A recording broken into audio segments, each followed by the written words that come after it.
السلام عليكم ورحمة الله وبركاته. وعليكم السلام ورحمة الله وبركاته. أعوذ بالله من الشيطان الرجيم. بسم الله الرحمن الرحيم. ذلك بما قدمت يداك وأن الله ليس بظلام للعبيد. سورة الحج. أعوذ بالله من الشيطان الرجيم. بسم الله الرحمن الرحيم.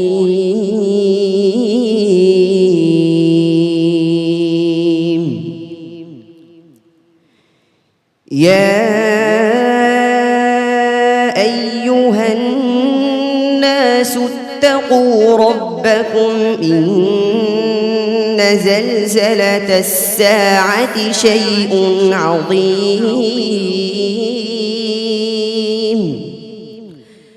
يوم ترونها تذهل كل مرضعة عما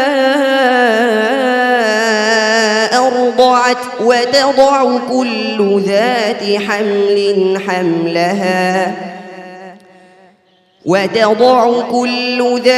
حمل حملها وترى الناس سكارى وما هم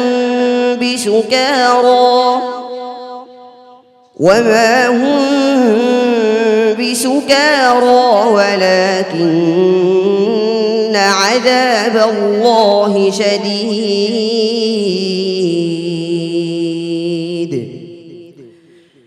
ومن الناس من يجادل في الله بغير علم ويتبع كل شيطان مريد.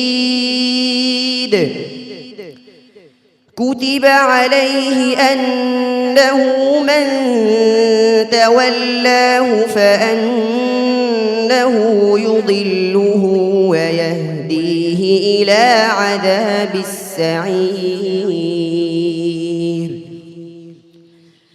يا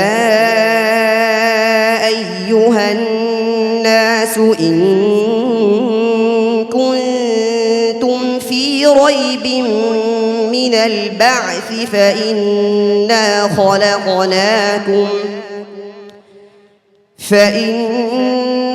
خلقناكم من تراب ثم من نطفة ثم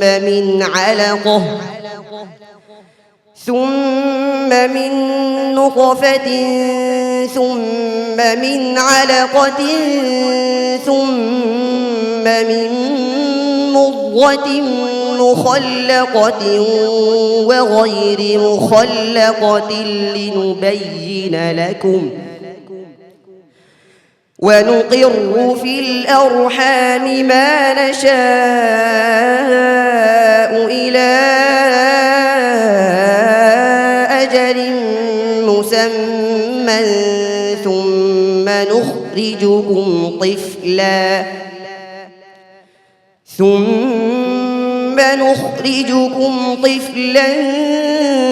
ثم لتبلغوا أشدكم ومنكم من يتوفى ومنكم من يرد إلى أرذل العمر لكي لا يعلم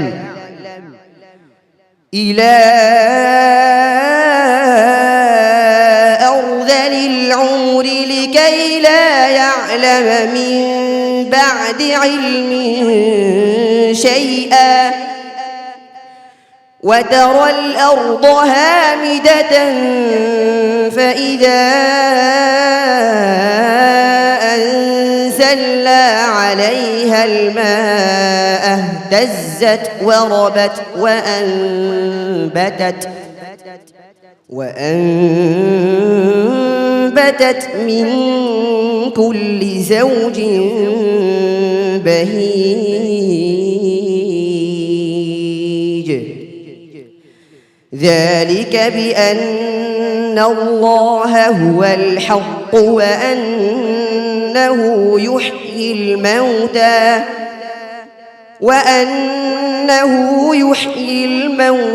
وأنه على كل شيء قدير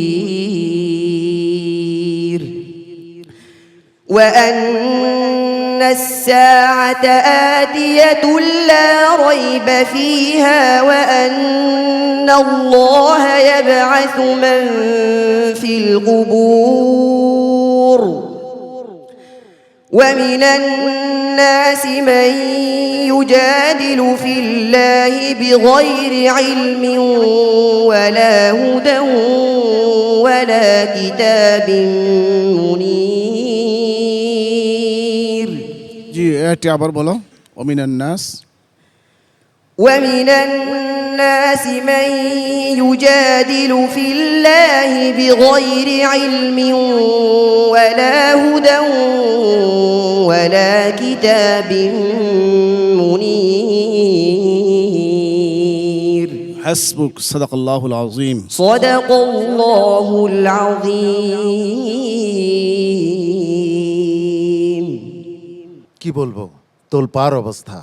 আমি জানি না বিচারকদের সন্তুষ্ট করতে পেরেছে কিনা, তবে আমরা কিন্তু বুঁদ হয়ে গেছি তার তিলাওয়াতের অসাধারণ সুরে। সম্মানিত বিচারককারী জহিরুল ইসলাম, আপনার কাছে কেমন লেগেছে? জি আলহামদুলিল্লাহ, কেমন লেগেছে এটি ভাষায় প্রকাশ করা যাবে না। জান্নাতে আল্লাহ রাব্বুল আলামিন জান্নাতীদেরকে নিয়ে কোরআনের মাহফিল করবেন, সেখানে ধারাবাহিক তেলাওয়াত হবে এবং সবার শেষে আল্লাহ রাব্বুল আলামিন নিজেই তেলাওয়াত করে শোনাবেন। তো সেই তেলাওয়াত যে কেমন হতে পারে আল্লাহ রাব্বুল আলামিন, আল্লাহু আকবার, এটি ধারণা করাই সম্ভব না। দুনিয়ার তেলাওয়াতে এত সুন্দর, সুবহানাল্লাহ সুবহানাল্লাহ। তো ওবায়দুল্লাহ, তুমি আরও এগিয়ে যাও, তোমার জন্য দোয়া থাকবে, তুমি যেন বিশ্ববিখ্যাত হাফেজদের কাতারে তোমার নাম শামিল করতে পারো। মোহতারাম আবু ইউসুফ। মাশাআল্লাহ ওবায়দুল্লাহ, অনেক অনেক ভালো লাগছে তোমার আজকে তেলাওয়াত। এগিয়ে যাও, তোমার জন্য অনেক শুভকামনা। আল্লাহ রাব্বুল আলামিন তোমাকে অনেক বড় করুক, দোয়া করি, এবং ইসলামের একজন স্কলার হিসাবে আল্লাহ কবুল করুক, আমিন। প্রশ্নের শেষে দিয়ে আইসা তুমি একটু কেন তোমাকে বলতে হলো যে আবার বলো, এটা তো কাম্য ছিল না, আমরা আশাবাদী ছিলাম না। খুব সতর্ক থাকতে হবে এমনটি যাতে সামনে না হয়। সম্মানিত অতিথি জনাব সাজিদুল হক খান। আলহামদুলিল্লাহ, খুব সুন্দর তেলাওয়াত করেছো, মাশাআল্লাহ।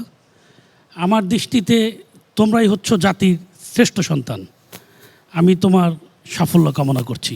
ওবায়দুল্লাহ, তোমার জন্য অনেক শুভকামনা এবং দোয়া রইল। السلام عليكم ورحمة الله وبركاته. PHP কোরআনের আলো